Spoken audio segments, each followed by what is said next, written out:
Hello all, welcome to the SKS Academy. Myself Kiran.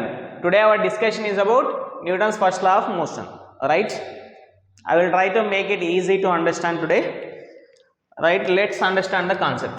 Initially ga em chestunante oka simple situation తీసుకుంటున్నా. ఇది ఒక plane పైన there is a body which is at a position A. It is at a position A. And I want this particular body to come to this particular position. ఈ పొజిషన్లోకి body అనేది రావాలి. ఇనిషియల్గా body ఎక్కడ ఉంది? The body is at position A and I want this body to come to the point B. Yes or no? ఇప్పుడు చూడండి ఒకసారి, ఒకవేళ బాడీ ఏ అనేది బి దగ్గరికి రావాలంటే if I ask it to come, ఒకవేళ రా ఇక్కడికి రమ్మని చెప్తే వస్తుందా బాడీ? No, body is not going to move. అవునా కదా? If I look at this particular body for 5 minutes asking to come to this particular position, vastunda? No. If I wait for 1 hour, no. If I wait for 10 hours, oka రోజంతా wait చేసిన వస్తుందా body? Body is going to B at the same position. ఎక్కడుంది? Same పొజిషన్లో ఉంది. మరి body అనేది ఏ నుంచి బీకి రావాలంటే ఏం చేయాలి? ఏ నుంచి బీకి రావాలంటే someone has to apply force on it. అవునా కదా? ఒకవేళ ఫోర్స్ అప్లై చేసిన, నేనేం చేసిన ఇక్కడ బాడీ పైన ఫోర్స్ అప్లై చేసిన, ఫోర్స్ అప్లై చేసి దీన్ని పుష్ చేస్తున్నా, పుష్ చేస్తే బాడీ అనేది బి పొజిషన్కి వస్తుంది. అవునా కదా? Is this clear? Right, just keep this in mind. Okay, now let me go with some other situation. ఇదేంది? ఇనిషియల్గా బాడీ మోషన్లో ఉంది. ఓకేనా?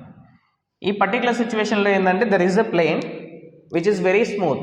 ఏమవుతుందంటే ఒక స్మూత్ ప్లేన్ తీసుకున్నా, ఆ స్మూత్ ప్లేన్ పైన ఒక బాల్ని రోల్ చేస్తున్నా. ఇక్కడ ఒక బాల్ తీసుకున్నా, I have taken a ball. ఈ బాల్ని స్మూత్ ప్లేన్ పైన రోల్ చేస్తున్నా. దీని యొక్క వెలాసిటీ ఎంత అంటే 5 మీటర్ పర్ సెకండ్. దాని యొక్క వెలాసిటీ ఎంత? 5 మీటర్ పర్ సెకండ్. ఇక్కడ థింగ్ ఏంటంటే నేను ఎప్పుడైతే చూసినో అప్పటికే ఈ బాడీ అనేది యూనిఫామ్ మోషన్ తోటి ఈ సర్ఫేస్ పైన మూవ్ అవుతూ ఉంది. What is that particular velocity? Velocity is nothing but a 5 meter per second. Body అనేది 5 మీటర్ పర్ సెకండ్ తోటి ఈ ప్లేన్ పైన మూవ్ అవుతూ ఉంది. నేను చూసేటప్పటికే బాడీ అనేది 5 మీటర్ పర్ సెకండ్ వెలాసిటీ తోటి కంటిన్యూస్గా ఈ ప్లేన్ పైన మూవ్ అవుతూ ఉంది. ఇక నేను ఏం అజ్యూమ్ చేసుకుంటున్నా అంటే there is no frictional force acting on the body, there is no resistance. అంటే మీనింగ్ ఏంటంటే ఈ బాడీ పైన, ఈ పర్టికులర్ బాడీ పైన నో ఎక్స్టర్నల్ ఫోర్సెస్ అనేవి యాక్ట్ అవుతున్నాయి అని అజ్యూమ్ చేసుకుంటున్నా. No external forces. ఇనిషియల్గా ఏం అజ్యూమ్ చేసుకుంటున్నా? There are no external forces acting on this particular body. External forces ఏం యాక్ట్ కాకపోతే ఏమవుతుంది? బాడీ ఇనిషియల్గా ఏ వెలాసిటీ తోటి పోతుంది? 5 metre per second. Velocity is constant. అంటే ఏమవుతుంది? Body is going to move continuously along the straight line path. ఏమవుతుంది? ఇలాగే స్ట్రైట్ లైన్లో కంటిన్యూస్గా మూవ్ అవుతూ ఉంది. ఎప్పటిదాకా మూవ్ అవుతుంది? Until someone stops them. ఎవరన్నా ఒకరు ఆపోజిట్లో ఫోర్స్ అప్లై చేయనంత వరకు it is going to be in the state of motion. అర్థమవుతుందా? అంటే ఏం చేయాలి? బాడీ అనేది ఆగాలంటే if you want this body to stop, someone has to apply force అనేది అపోజిట్ డైరెక్షన్లో అప్లై చేయాలి. Then only the body is going to come to rest. Is this clear? I hope it is clear. ఇదేంది? ఇనిషియల్గా నువ్వు ఎప్పుడైతే చూసినావు అప్పటికే body అనేది రెస్ట్ పొజిషన్లో ఉంది ఈ పర్టికులర్ సిచ్యువేషన్లో. కానీ ఈ పర్టికులర్ సిచ్యువేషన్ నువ్వు ఎప్పుడైతే చూసినావు అప్పటికే బాడీ అనేది యూనిఫామ్ మోషన్లో ఉంది and no external forces are acting on the body. అట్లా ఎప్పటి వరకు మూవ్ అవుతూ ఉంటుంది? ఫోర్స్ అప్లై చేసినంత వరకు మూవ్ అవుతూనే ఉంటుంది. అర్థమవుతుందా? These are the very 2 simple situations I have told you. I think it is very easy to understand. ఈ కామన్ సెన్స్ కదా మనకు ఆటోమేటిక్గా అర్థమైపోద్ది. బాడీ రెస్ట్లో ఉన్నప్పుడు మోషన్లోకి రావాలంటే ఫోర్స్ అప్లై చేయాలి, మూవ్ అవుతున్నప్పుడు ఆగాలన్నా కానీ ఫోర్స్ అనేది అప్లై చేస్తుంది. రైట్. న్యూటన్ ఏం చేసిందంటే ఈ 2 సిచ్యువేషన్స్ ఏవైతే ఉన్నాయో ఈ 2 సిచ్యువేషన్స్ని కలిపి ఒకలాగా ఇంట్రడ్యూస్ చేసిండు in a very organized manner. అర్థమవుతుంది? దాన్ని ఏమంటున్నామంటే we are going to call it as a Newton's first law of motion. Let's see the statement of the Newton's first law of motion. So look at the statement. An object continues to be in the state of rest or of uniform motion in a straight line unless acted upon by a external unbalanced force. అర్థమవుతుందా? అంటే ఏం చెప్తుందో statement ఏం చెప్తుంది బేసిక్గా, ఏదైతే body రెస్ట్లో ఉంటుందో it wants to be at rest. ఏదైతే బాడీ మోషన్లో ఉంటుందో మోషన్లోనే ఉండాలనుకుంటుంది. ఎప్పటిదాకా అలా ఉండాలనుకుంటుంది? ఎప్పటిదాకా అయితే ఎక్స్టర్నల్ ఫోర్స్ అనేది బాడీ పైన యాక్ట్ కాదు, ఎప్పుడైతే ఎక్స్టర్నల్ అన్బ్యాలెన్స్డ్ ఫోర్స్ అనేది బాడీ పైన యాక్ట్ కాదు అప్పటి వరకు రెస్ట్లోనే ఉండాలనుకుంటుంది, మోషన్లోనే ఉండాలనుకుంటుంది. That is what the statement of the Newton's first law. అర్థమవుతుందా? రైట్. అదే కదా మనం ఇక్కడ డిస్కస్ చేసింది. ఇక్కడ ఉన్నదాన్నే ఈ has told in a organised manner. Right. Now here we just need to understand these two particular points. What is that? It has to be, ఏదైతే force apply చేస్తున్నావు బయట నుంచి, ఆ పర్టికులర్ ఫోర్స్ అనేది ఎలా ఉండాలి? ఎక్స్టర్నల్గా ఉండాలి. At the same time it has to B unbalanced force. అర్థమవుతుందా?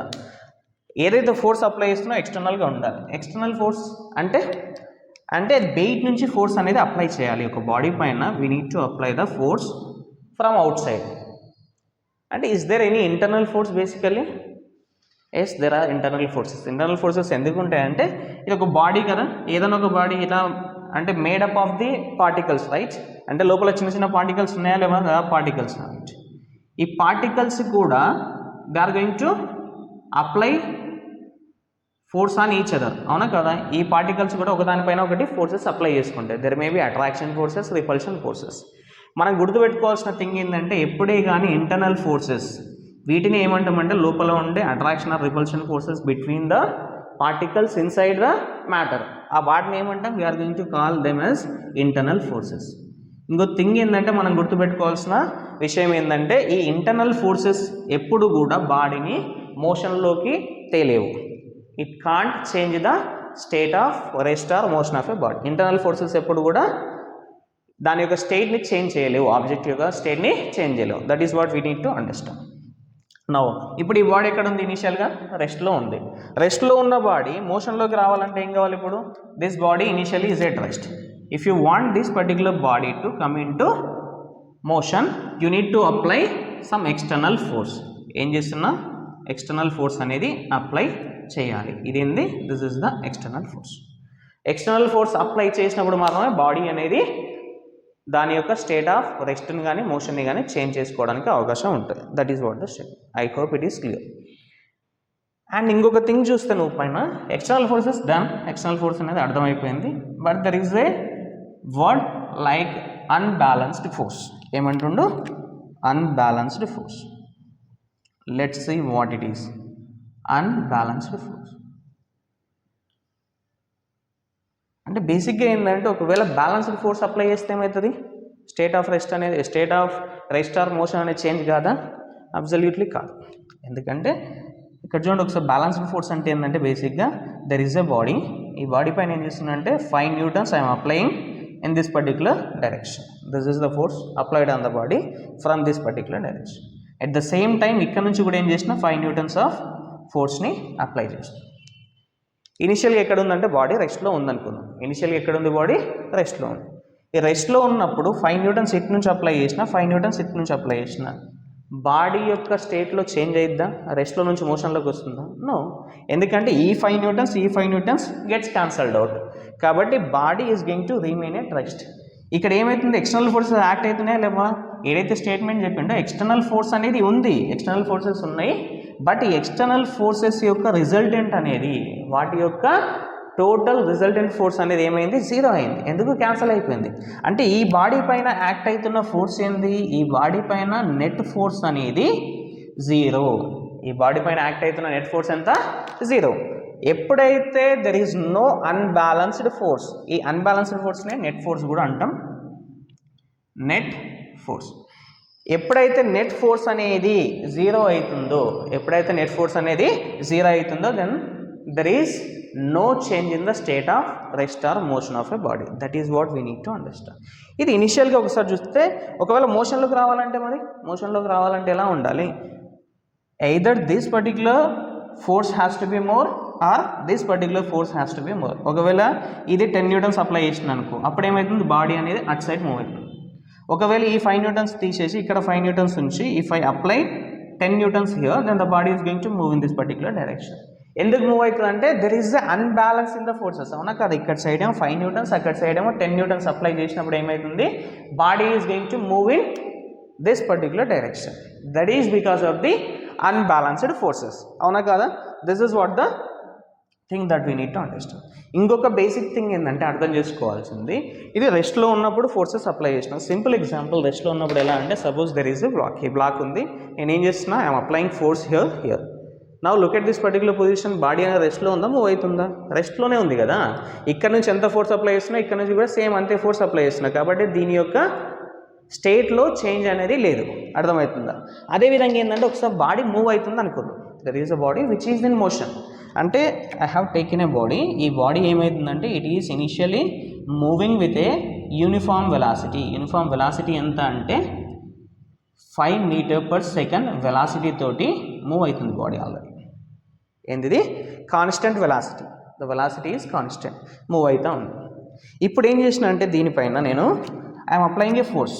ఎలా ఫోర్స్ అప్లై చేస్తుందంటే I'm going to apply a force of 3 newtons in this particular direction and 3 newtons in this particular direction. అర్థమవుతుందా? Body మోషన్లో ఉంది already, ఎలా move అవుతుంది, constant velocity తోటి. కానీ ఆ బాడీ పైన ఏం చేస్తున్నా, I have applied 2 forces in the opposite direction which are of same magnitude. Same magnitude ఉన్న 2 ఫోర్సెస్ని అప్లై చేసినప్పుడు ఏమవుతుంది, నెట్ ఫోర్స్ ఎంత దీనిపైన యాక్ట్ అవుతున్న net force is going to B, what is the net force? Net force acting on the body is going to be 0 again.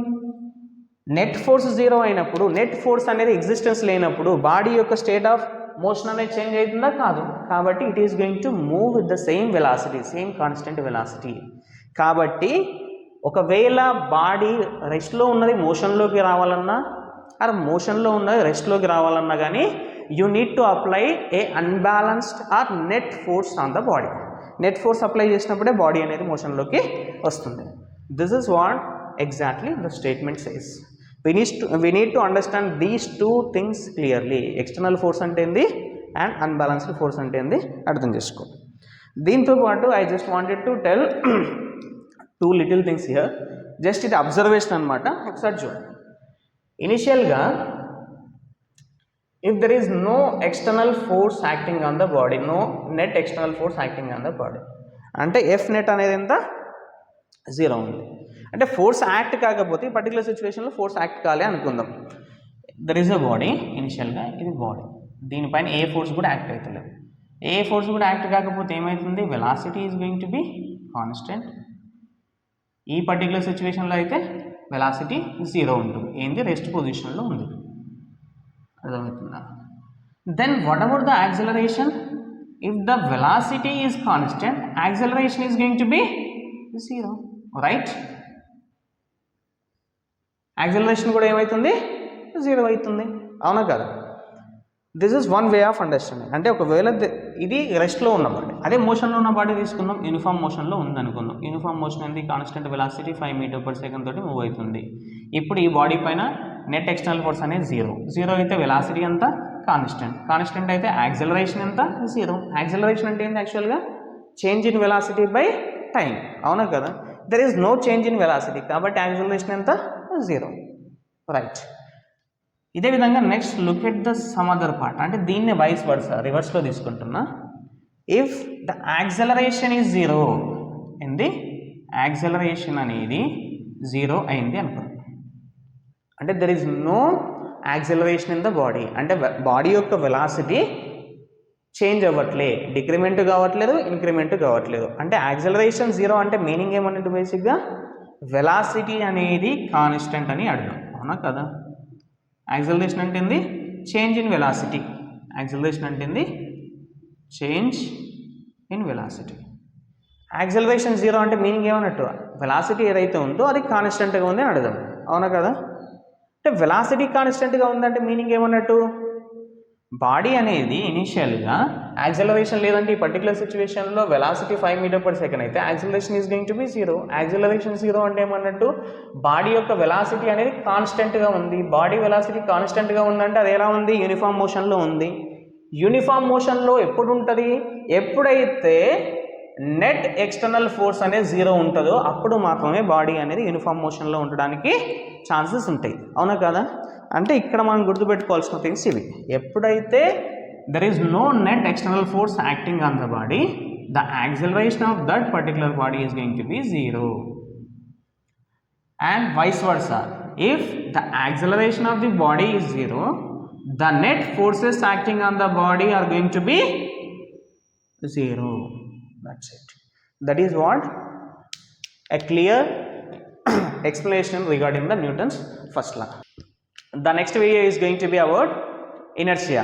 Inertia ఏంది ఇక్కడ? Inertia అంటే యాక్చువల్గా Newton's first law of motion అనేది inertia అనే property గురించి discussion చేస్తుంది. అది మనం ఇక్కడ డిస్కస్ చేయలే. I will try to discuss in the next video. ఆ ఇనర్షియా అనే పార్ట్ కంప్లీట్ అయితే న్యూటన్స్ ఫస్ట్ లా అనేది కంప్లీట్గా అర్థమవుతుంది.